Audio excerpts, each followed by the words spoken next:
Hello everybody, Saints Man again, small van driver on a CX. I've been asked a question by 3 or 4 guys on my channel about how can you make it pay in a small, or can you make it pay driving a small van on the CX or running a small van on the CX. So I wrote a few notes down which I've got, that's why I'm looking to this side. I've been on the CX now for 2 years, just coming up to 2 years actually. And I run a Citroen Berlingo, 2018 plate. It's the 1.6 version, blue, AdBlue, and I've run it. I started with a Vauxhall Combo, which was our cafe van, because we had a van, a 57 plate van. I did 15,000 miles in that and decided it wasn't good enough for. Let's just turn this phone off quickly. Wasn't good enough for the job, what we was doing. So I took the plunge and bought this Citroen Berlingo. It cost me £8,000. That was March 2021, and it was just under 3 years old. And now they're just fetching crazy money. But that's just the way of the world at the moment, isn't it? So what was important for me with my van, which I hadn't got on the combo, was cruise control. You definitely need cruise control. You're going to do a lot of miles. I do 70 to 75,000 miles a year, and you're going to need cruise control, or else you are going to get nicked for speeding. I guarantee it. At least once. Aircon is another thing that's really important to me, especially in the summer. You don't want to be sweaty and horrible. And pretty much my van's got all the bells and whistles, DAB radio and all that. It's a good van. How to make money. So you got your van, you get your van. There are other vans out there. There's Peugeot, the partner. There's the Vauxhall Combo, the newer shape ones. They're all on the same chassis. They're virtually the same van with just a different maker's name on it. You can go up to a full connect, Ford do, which is going to cost you more money than the other 3 same year, because they're just quality motor really. They're like a car, but they are probably 3 grand dearer than the other 3. There's also a Mercedes Citan, which I've never been in. You get a Volkswagen Caddy.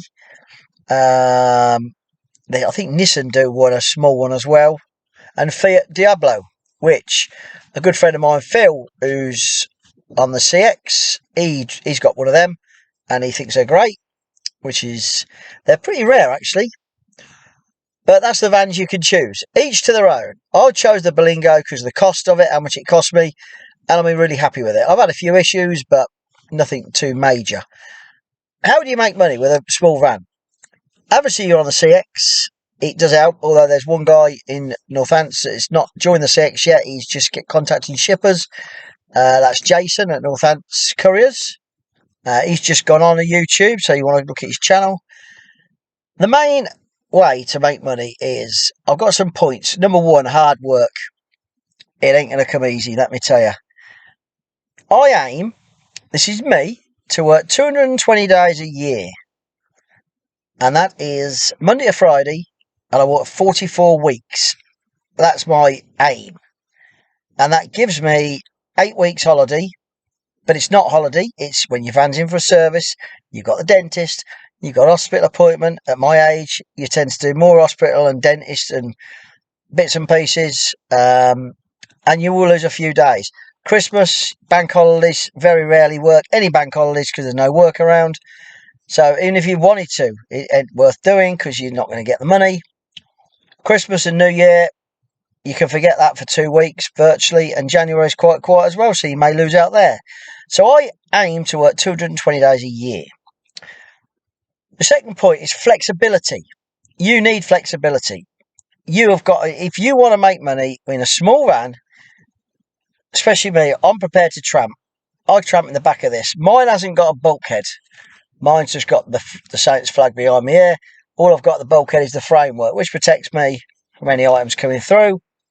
But it works better to tramp in because you can warm the back up just before you park up, get the heater on, and if you wake up in the morning, it's freezing cold, you just lean through, turn the engine on, leave it in neutral, put the heaters on, go back in your sleeping bag, wake up 15 minutes later and you're in a sauna.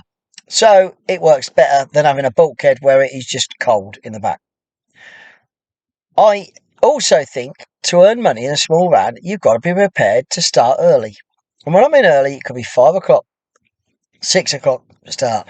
If I start after 9:30, 10 o'clock, I'm gonna struggle to hit a target for the day, or I'm gonna finish very late at night. If I start between 6 and 8 in the morning, there's a very good chance I'll hit my target, exceed my target, and that's how you make money in a small van.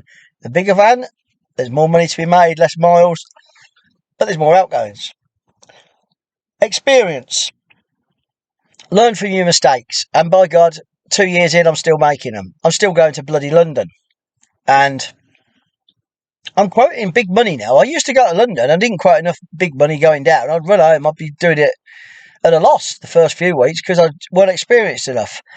You need to price your areas. If you're going to London, price it high because there's a good chance you ain't going to get nothing out of London until you get outside the 25 and you park outside of where everyone is, because everything goes to London in the morning, nothing comes out of London. So there's loads of couriers available who will do it for peanuts just to get home. 50p, 50p rate just to get home because they won't tramp.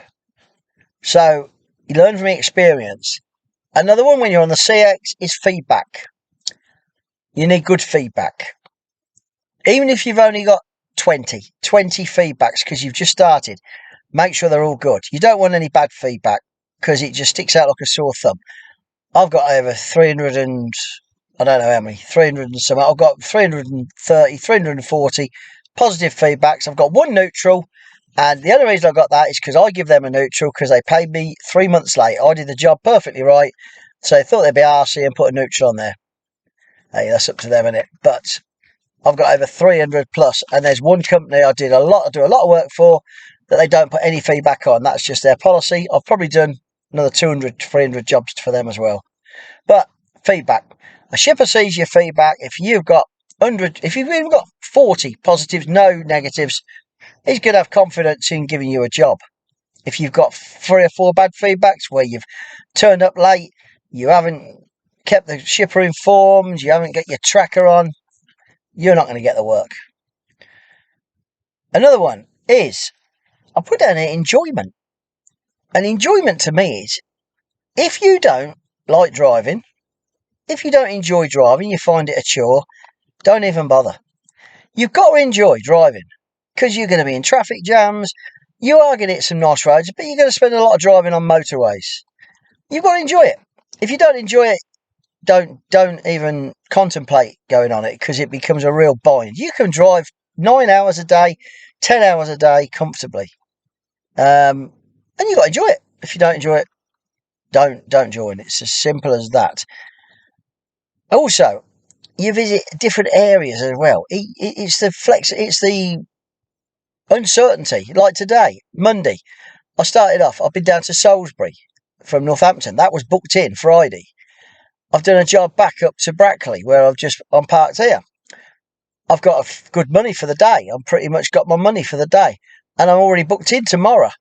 And I've got to get home tonight because I've booked in a job tomorrow from 10 miles from where I live going to Edinburgh. I didn't know that until 11 o'clock this morning. So I won't be home Tuesday night. I'll be looking for jobs in Scotland. It's the uncertainty, but it's just that's it. It's the buzz. Every day is different. Every day is different. So you've got to enjoy what you do. Outgoings. This is what people ask me more about. How much do I need to earn to make a living? And the simple answer is it's different for everybody. It's your circumstances of what you do. I'm lucky. I haven't got a mortgage. I'm nearly 60 next year. I've got a mortgage. Kids are not at home. We've got our outgoings. My wife works still. My outgoings for the two of us, my income for the two of us doesn't have to be radically high. And I think if you want to start in a small van, and in my opinion, this is my opinion only, if you've got 3 kids, you've got a massive mortgage, and the way it's going, they're going up dramatically. My 2 daughters' mortgages are going up dramatically. A small van is probably not for you. You ain't going to earn enough, not unless you work your arse off every day and don't have any holidays. a bigger van is the way to go. You can earn more money in a bigger van than you can in a smaller van. You charge more, you don't do so many miles, and you can. But I prefer the smaller van because that suits me perfectly. How much do you think you need to earn?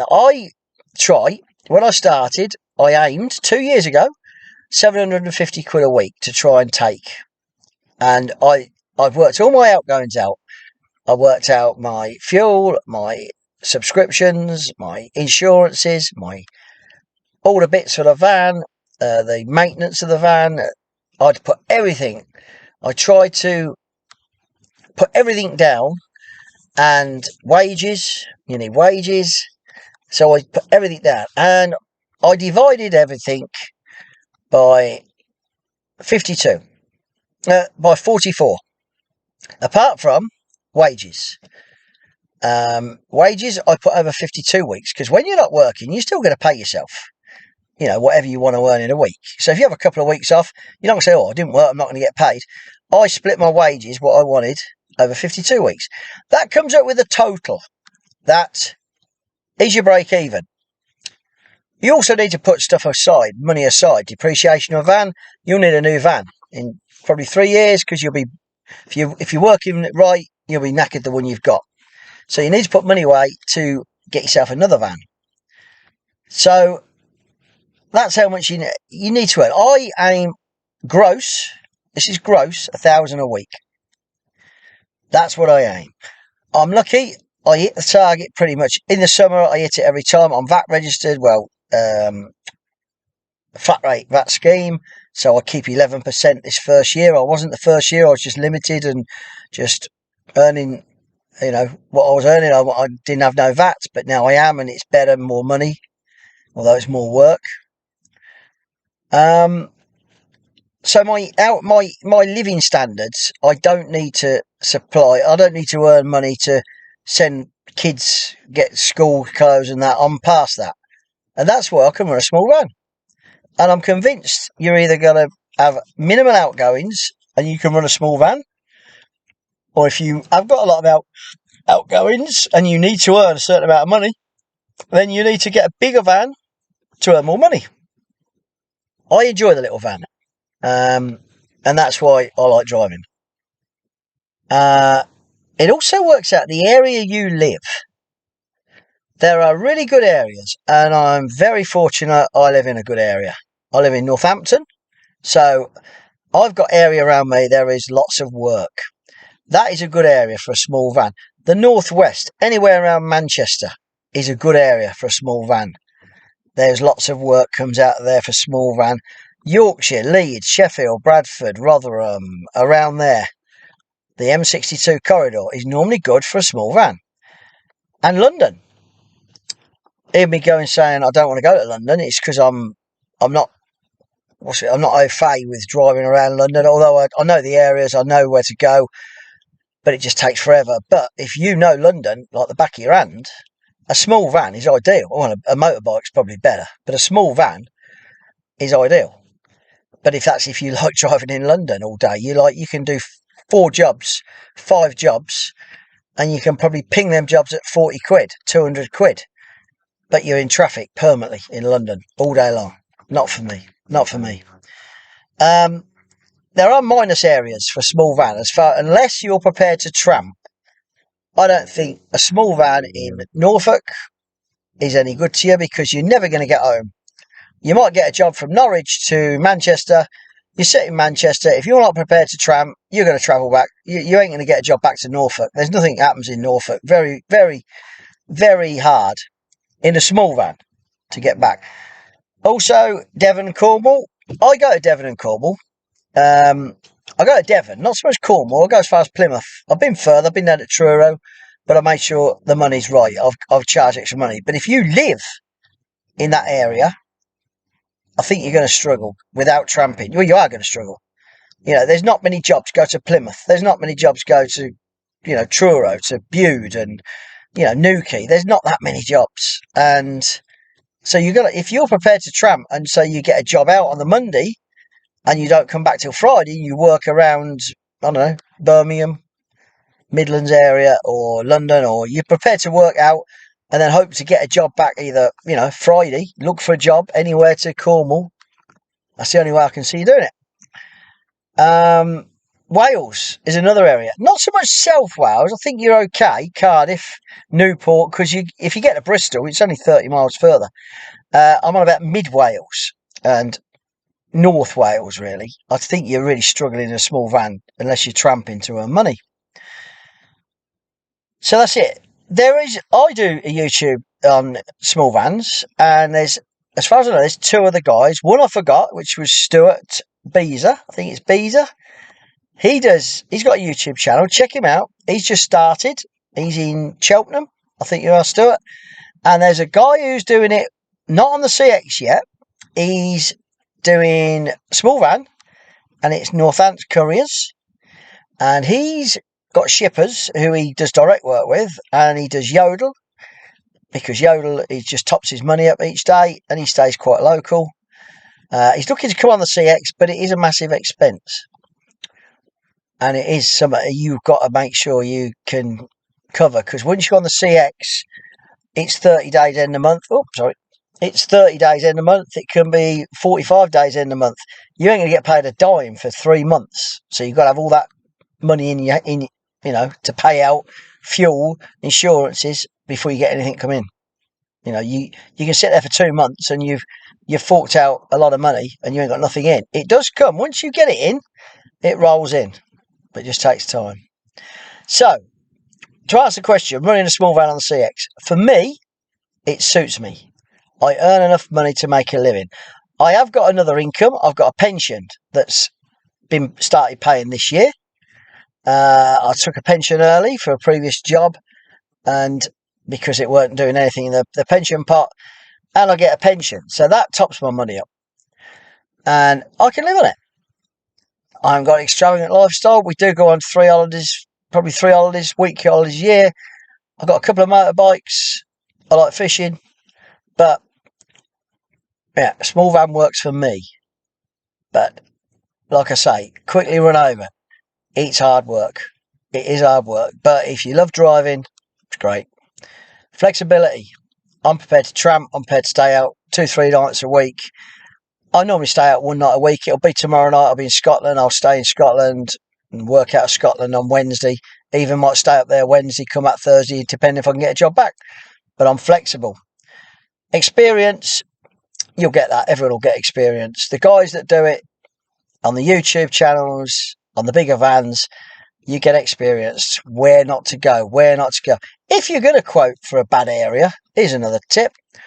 Say you're going to quote somewhere like Hereford, somewhere like that, where there's not a lot of work. Add some money to it. So if you can't get out of Hereford, at least you've got petrol money to get you to Birmingham or to South Birmingham. Cover yourselves, because you might get stuck there and you might not get a load, and then you've got to travel anyway. And if you haven't put enough money in the job, and you've got problems. You go to somewhere like Norwich. I always put a bit more money on. Great Yarmouth. Anywhere in Lincolnshire. Nothing comes out of Lincolnshire. But if you go into somewhere like Birmingham, there's a good chance you're going to get another load. So you'll know you're in a good area. So that's about me, really. It suits me. That's all I can say. It might not suit everybody, but it suits me. If you've got any questions on it, please contact me. I will try and help. But at the end of the day, you've got to be 100% committed as well, because it's a lot of outlay to run a small van on CX. It's a lot of outlay to start with. Yeah, you do get it back, but it's a lot of outlay. So make sure you got all your I's dotted and your T's crossed, and do your research, especially getting a van, especially working out how much you're going to spend, how much money you think you need. Like I say, I try and do 1,000 gross a week. I take a wage each month, and it's not massive, don't get me wrong. I don't, 3 or 4 grand, it's nothing like that. I take just under 2,000 a month, but I work hard for that. So that's what you got to look at. I hope this helps. So a few of you asked a question. I'm going to do another video, small video, either the end of this week or next week, on someone's asked about what did I do before this. So that'll be the next video. So I say it's Monday. It's beautiful weather. I'm going to try and get a little job back from Brackley to Northampton. If not, it doesn't really matter because I've booked enough money on it to get home without worrying about it. And I've got 8 o'clock pickup and driving up to Edinburgh tomorrow, 320 miles. Anyway, hope you're all good. Speak soon. Oh, quick one. Don't normally do this, but I don't edit anything. It's unedited because I'm not sharp enough and not the technical skills. I'm too old for that. But I am technical enough to say, if you like what you see, please subscribe and like. It helps with everybody. The wider it goes to different platforms, more people see it. Hopefully, the more people it'll help. And also, the guys on YouTube are catching me up when we can't be having that, can we? Anyway, up the Saints. Speak soon.